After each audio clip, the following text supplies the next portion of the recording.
Magandang umaga mga kabay. So ayan mga kabay, Merry Christmas po sa ating lahat. Ayan, pasok na naman tayo mga kabay, 3 araw. Ayan, may repair ako ngayon mga kabay. Ayan, estimate lang to mga kabay.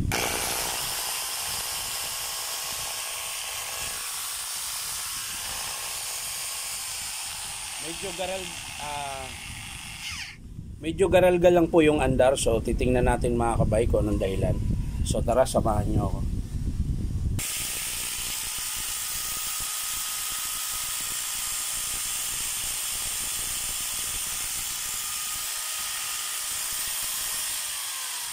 So yan po yung andar niya mga kabay, masiklab.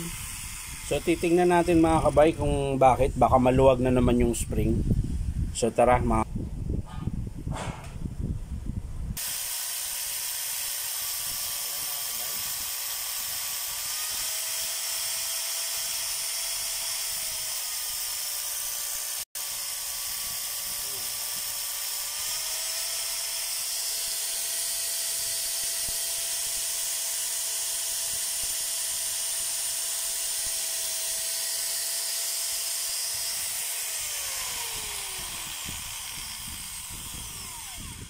pansin nyo po mga kabay,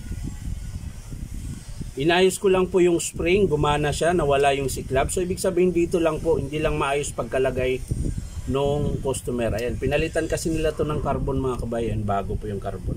Tingnan nyo po mga kabay, paano.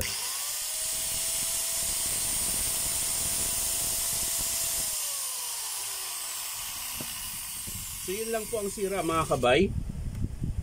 Yung pagkabit lang po ng spring, nakatagilid po siya mga kabay, ganyan. Kaya hindi niya maitulak maigi yung carbon. So sa kabila, okay naman pagkakabit. Ayun, tabingi din mga kabay. Oh. So ang papalitan natin mga kabay is yung plug nito. Wala na kasing plug. So kunin ko lang sa baba mga kabay. So ito yung plug mga kabay. O, kakabit na natin.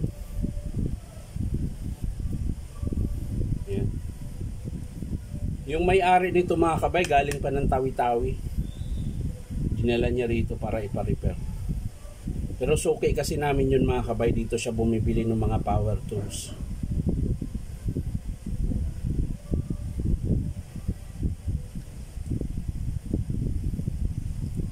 Ayan.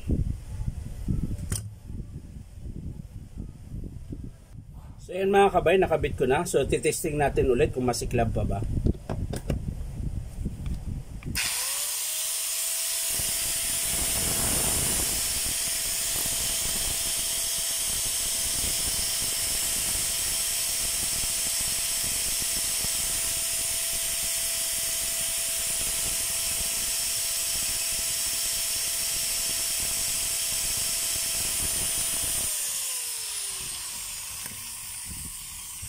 So yung tinuro ko mga kabay, yun konti na lang siklab pero normal lang po yun. Kumpara mo kanina na malakas talaga. So yun lang po ang sira mga kabay. Konting adjust lang po. Kaya po kung sakaling magkakabit kayo ng carbon mga kabay, kailangan po sisikwatin nyo to ng dahan-dahan. To, yung spring na to. Yan. Tapos check nyo rin yung yung pinaka-wire. Baka po sumasabit dito sa gilid kaya siya masiklab. Yan. Kailangan nakababa po itong wire na ito mga kabay. Ayan. Para pagtulak ng spring, wala pong sasabit. So yan lang po mga kabay. Maraming salamat sa panonood. At syempre, pa-like and share na rin po ako. At paki-subscribe nyo rin po ang aking YouTube account na Inom Tabay. So yan lang po mga kabay. Maraming salamat. Merry Christmas ulit. Bye-bye.